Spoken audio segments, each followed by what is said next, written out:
Hello learner, welcome to Manifested e-learning platform. My name is F.A.M. Lingwiri and I practice within the financial services industry in Kenya. Today, ladies and gentlemen, we are going to learn about portfolio management. The focus will be on contemporary issues and emerging trends. We are going to narrow down our discussion towards case studies on application of portfolio management. I will read out to you case studies, provide for you some multiple choices, and then we can be able to try and answer together. So, first question reads as follows. Jane Smith has an investment portfolio of $5 million. She is 68 years old, retired, and has no children. After her death, she wishes to leave her portfolio to a local art museum that has given her relatively free access to art exhibits over the past decade. Her health is better than average, and she maintains an active lifestyle consisting of frequent swimming, biking, and playing tennis with friends at her country club. Smith estimates that to maintain her standard of living, she needs approximately $250,000 per year. Expenses are expected to grow at an expected inflation rate of 2%. She states that as a retiree, her tolerance for risk is below average. Smith has come to you for assistance in investing her assets. So the questions I pose to you are right down there, ladies and gentlemen. Smith's return objective is closest to A, 3%, B, 5%, and C, 7%.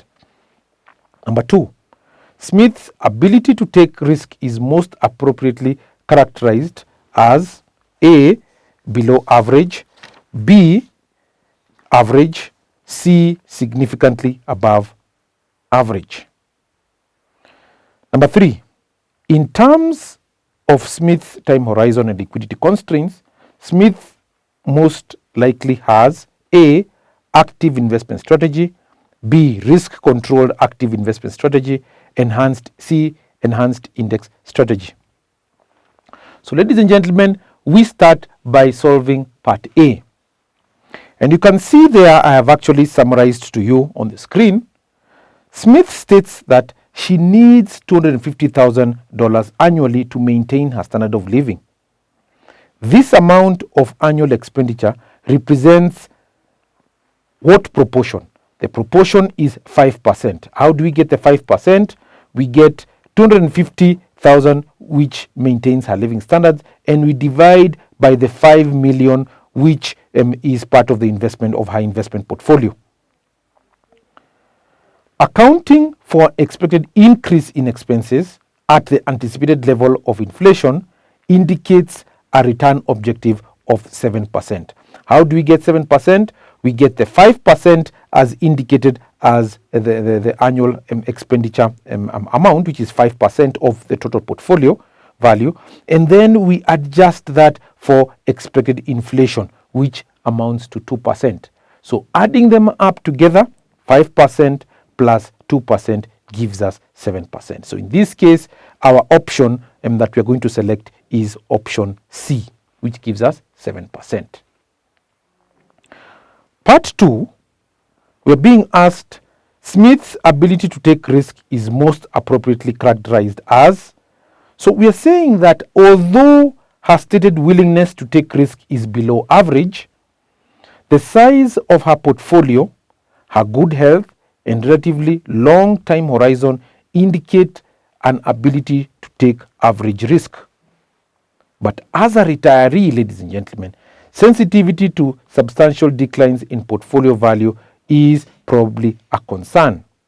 So even if it is said that she states that as a retiree her tolerance for risk is below average, we are saying that her ability to take up risk is average. And in this case, we are saying the answer to select is B.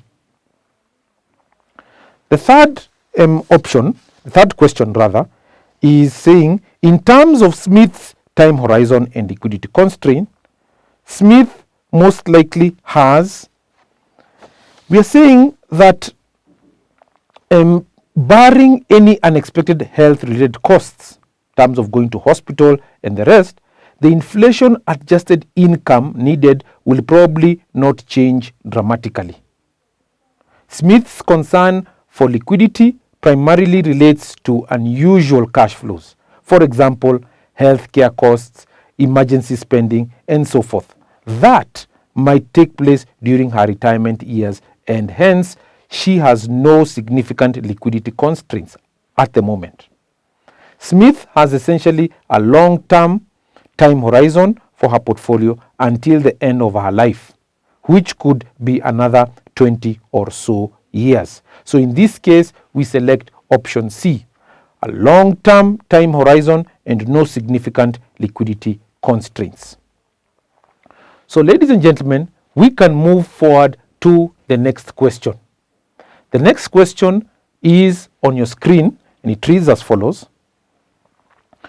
Joe Firmingham is a 38-year-old, married and has 2 children, ages 12 and 7. He recently received an inheritance of $300,000 and is considering real money for the first time. Firmingham likes to read the financial press and indicates that if he had money to invest in the past, he could have taken advantage of some undervalued security opportunities. Firmingham believes he has an average tolerance for risk-taking in investment activities, but he also enjoys skydiving every other weekend. The questions that are posed to you right down are indicated to you right down there.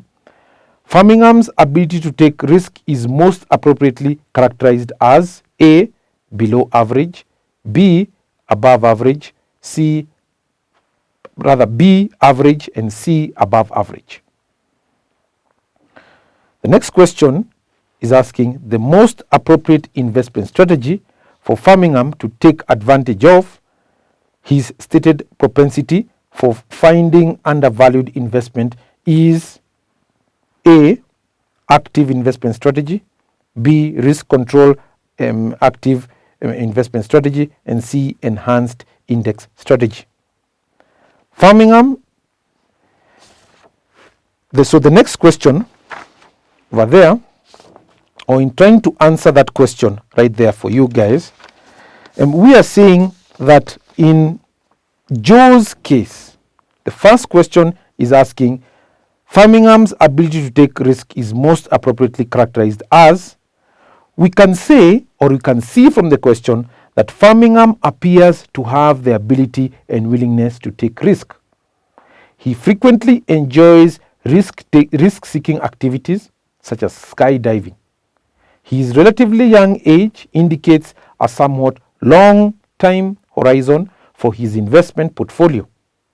These facts couple ability and willingness to take an above average level of risk. So in this case, ladies and gentlemen, we can say that Firmingham's ability to take risk is most appropriately characterized as above average.